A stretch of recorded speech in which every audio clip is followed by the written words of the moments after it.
এই পৃথিবীতে সবারই একটি স্বপ্ন আছে, ঠিক আপনারও যেমনটা আছে যে এটা করব ওইটা করব। ঠিক আমারও আপনাদের মতো একটি স্বপ্ন ছিল, কিন্তু টর্নেডোর মতো একটি ঝড়ে আমার স্বপ্ন পূরণ হয়নি। কিন্তু সবকিছুর পরেও শান্তি লাগে, জানেন কি কারণে? যে সব কিছুর পরেও সুখে দুঃখে সবসময় যে আল্লাহর কাছে শুকরিয়া আদায় করি, এই কারণে মনের ভিতরে একটি শান্তি থাকে, যে শান্তিটা যে টাকা পয়সা দিয়েও পাওয়া যায় না। যে পরিবারের সাথে সুখে শান্তিতে আল্লাহর কাছে শুকরিয়া আদায় করে চলাটাকেই বলে আসল শান্তি। তো আল্লাহ কাউকে নিরাশ করে না, সবসময় উপরওয়ালার কাছে আপনি কিছু না কিছু পাবেন।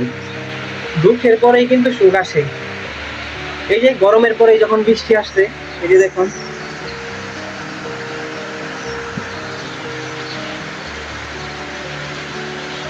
মাশাআল্লাহ, কত সুন্দর। আলহামদুলিল্লাহ, এতদিন প্রচন্ড গরম গেছে, এখন বৃষ্টি, আল্লাহ তাআলা ঠান্ডা দিয়েছে, সামনে শীত পড়বে। তো আমি একটা কথাই বলতে চাই, মহান আল্লাহ তাআলা কাউকে নিরাশ করে না। তো সবকিছুর পরেও আল্লাহর কাছে শুকরিয়া আদায় করার চেষ্টা করবেন, তাহলে মনের ভিতরে সেই শান্তি পাবেন। ধন্যবাদ।